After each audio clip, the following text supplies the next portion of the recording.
Hi guys, it's near the end of the year, so I thought why not share some of my favorite photos I took this year. I think this video will be less technical and more about the experience of the moment I pressed the shutter and what I want to express through the images. By the way, the following photos are not ranked by my favorites, but are instead arranged chronologically. The first photo here was shot with Sony A7IV. This photo is especially significant to me because this is the first photo I took after I got the A7IV. I bought a second-hand one, and before I read the user manual or set any custom buttons or anything on the camera, I just couldn't wait to try it, and that is when I saw this woman in a red coat at the entrance of a 7-Eleven. I like the composition. It is a very classic symmetrical one with the subject in the middle wearing something bright, and she is also very well framed by the storefront. I also like the animals painted on the store windows. It looks as if they are ready to pop out and say surprise anytime, so I think it's quite interesting if you look closely. The second one also features a little girl in red. I guess the color red really pops out in photography. This was taken during the Chinese Lantern Festival. There was some kind of performance, so a big crowd was gathered over there to watch a show. And this little girl caught my attention. I like how the red corresponds with the colors in the background. The bouquet is soft and shows the festival atmosphere, so you can easily tell that there is some celebration going on. The red color in the original photo is actually darker, but I edited it so it stands out against the background. The next one probably showcases one of my routine techniques for street photography. The first step is to find good lighting conditions. It can be either early in the morning or near the evening. The second step is to find a wall that can reflect the shadow.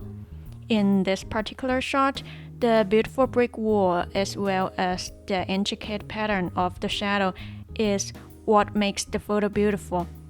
The third step involves waiting for someone suitable to pass by. I find the last step to be the most challenging because sometimes it is not about the lack of subjects to shoot, but rather the timing. So I highly recommend this technique as I have used it to capture several photos that I'm very satisfied with. In this example, the photo was taken on the university campus, so I decided to wait for some students to pass by. And this is the original result. Funny, right?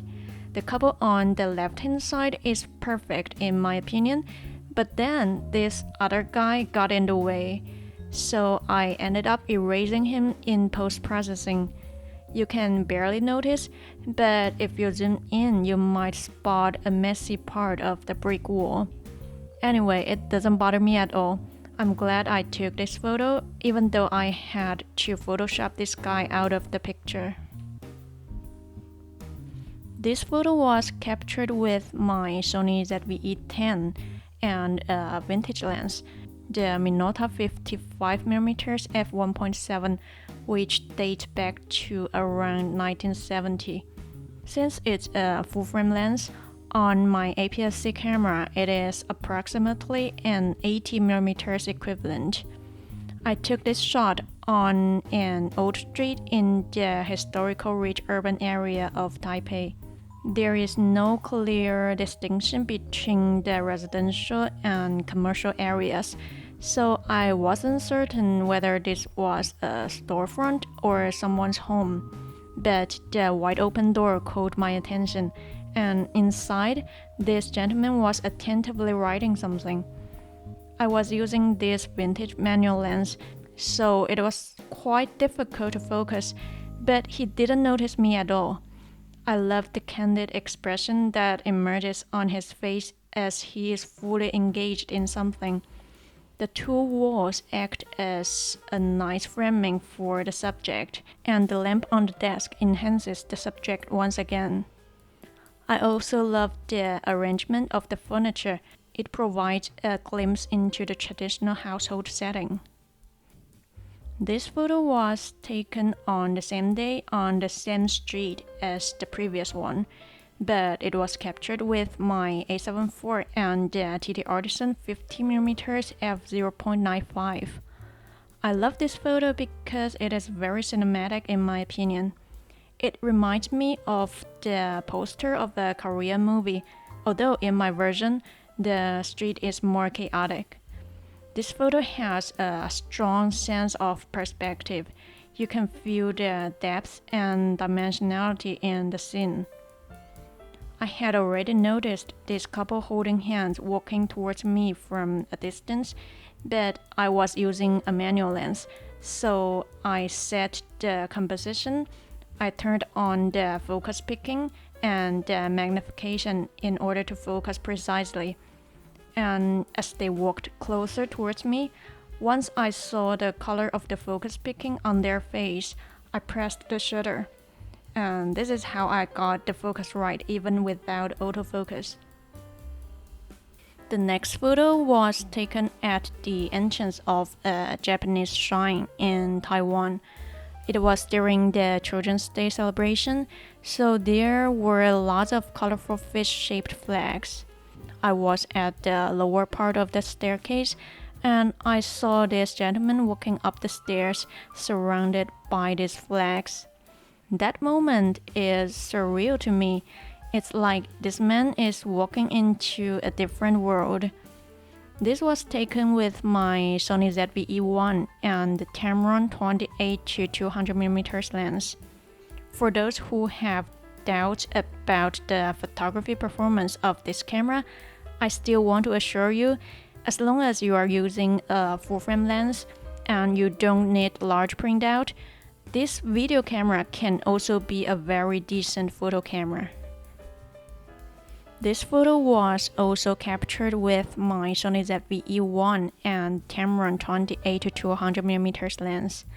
It was at a night market, and this is a vendor that offers name-changing services.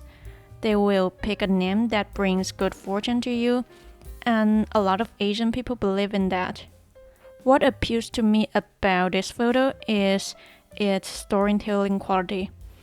Just by observing the three individuals in the frame, you might start to think, what are they doing? What could they be talking about? And you can see the three of them are framed in a little square, so the subjects are very distinct. During editing, I made the color orange pop out. You can see in the edited version, the striking color contrast of the orange and black creates a cinematic vibe. The next photo was taken with the A7IV and the Takuma 55mm f1.8, which is a vintage lens from the 1960s. I was at a flea market, and through the window I saw this pretty girl staring attentively at the toys. So I picked up my camera very quickly. I put it at waist level and pressed the shutter. I loved the atmosphere of the image as well as the storytelling quality. You know what's happening immediately, and it's like you can feel the emotion of the girl. In fact, I took 2 photos. I will show you the other one. I loved the facial expression of the girl far away, but I was using a manual lens and I missed the focus. It would be a better shot if the girl is in focus, but I like it anyway. I think this is the challenging part of street photography. Sometimes you can expect an action and wait for it to happen, but sometimes you can't, and that's the fun part of it. The next image is a very special one. It was shot with a 50mm tilt lens. If you don't know what a tilt lens is, basically when you tilt the lens, the focal plane will no longer be parallel to the camera sensor. So it allows you to control the depth of field and intentionally blur a part of the image. In this example, we can see very good lighting conditions and the silhouette at the center is sharp, so we know it is the subject.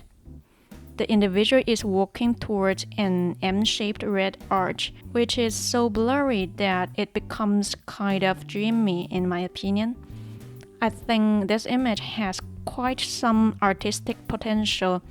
It's more like a painting than a photograph, and it makes you wonder where this person is going and what is behind the red M-shaped arch. The last photo in the top 10 of 2023 was taken with the Leica M10.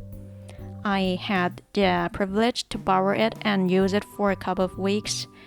The composition of this image might be mediocre, but it's particularly significant to me because as someone who is always behind the camera taking photos for someone else, I rarely have any opportunity to appear on any photos.